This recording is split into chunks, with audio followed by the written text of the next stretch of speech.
دا چې څوک بې دعوته ودونو پسې ګرځي نه خیراتونو پسې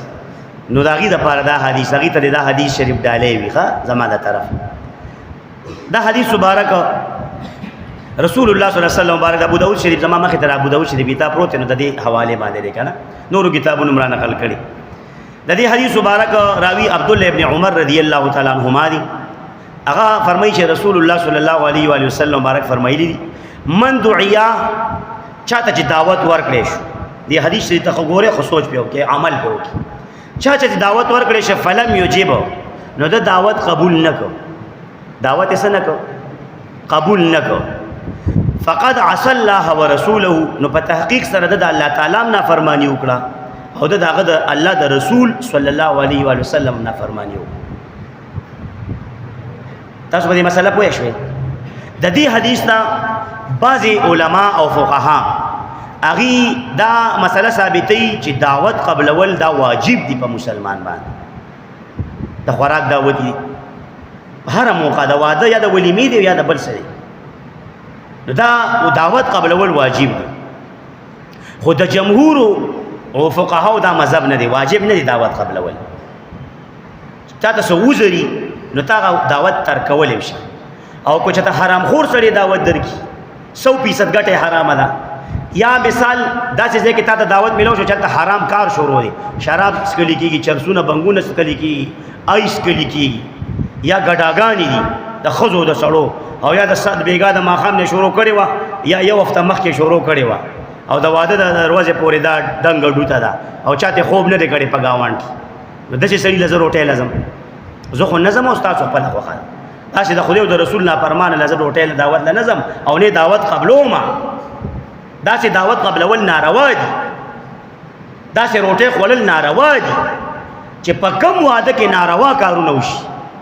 اجړاګان رالل ډمې ډمان رالل یا خپلې لوڼې ځان ته ډمې کړې خویندې ډمې کړې ټوله شپه او هفتې ځان ته ګډې کړې په خپل کور کې د داسې بې غیرتو مسلمانانو دعوت به زه قبلوم یا تاسو به قبلوئ داسې دعوت خو به د واده د سره نه خورئ او ډېرو فقهاو لیکلي چې دا مکمل حرام او ناجایز دي داسې واده خوړل خو ځان ته ساتئ یا حرام دي او یا نه دي د فقهاو خپل مسلې دي اختلافات دي خو کم از کم ضمیر مال خو اجازت نه راکوي به حیثیت مسلمان چې اوس ټوله شپه اجړاګان ګډ شوي چا کړه زه به سبا د هغه روټۍ خورم د واده او سبا به ورته وایم چې مبارک دی شه څه دی مبارک شه د الله او د رسول نافرمانی دی مبارک شه دا به ورته وایم دا ټوله شپه چې یا یو وخت دی الله پاک ناراضه کړی دی دغه محبوب دی ناراضه کړی دی په روزه مبارکه کې او د دین او د شریعت په آیتونو په حدیثونو د خپې ایښي دي دا دی مبارک شه دا به ورته وایم اډو مبارک دی نشه او خدای دې په ذلیل او رسوا کا او دغه شان په رسوا کی کته وته خیرې نم کینو الله پاک په قهر کا کړ شو هغه کور کم کور کې چې په کلونو پس واده راغی الله ولا طاقت ورکړه د بچي خدای ولا بچي ورکړه ورشه د ډیرو خلکو شته نه سړونه او چودل بچي نشته بیا تعالی الله بچي درک نعمت غټه کده ته نعمت طاقت دل درک ول د رزق راوړو نعمت بیا هغه غټ شو د واده قابل شو نعمت بیا دی ول په یوځای کې چاله لور خور دل درکړه بل نعمت او احسان د الله پاک پسونو کروڑونو احساناتو نه پس پزرګونو لکونو احساناتو نه پس ستا بچي د واده قابل شو د واده شپه جوړه شو د واده ورځ رالی او تا پکې بیا هغه رب چې ټول عمر درسه احسانات کړي د نشته کړي د غیر هغه رب دی بیا پاپتو خپاو ناراضه کو دا تا د سړیتوب کار وکړو دا تا د حیا کار وکړو دا تا د ایمان او د اسلام کار وکړو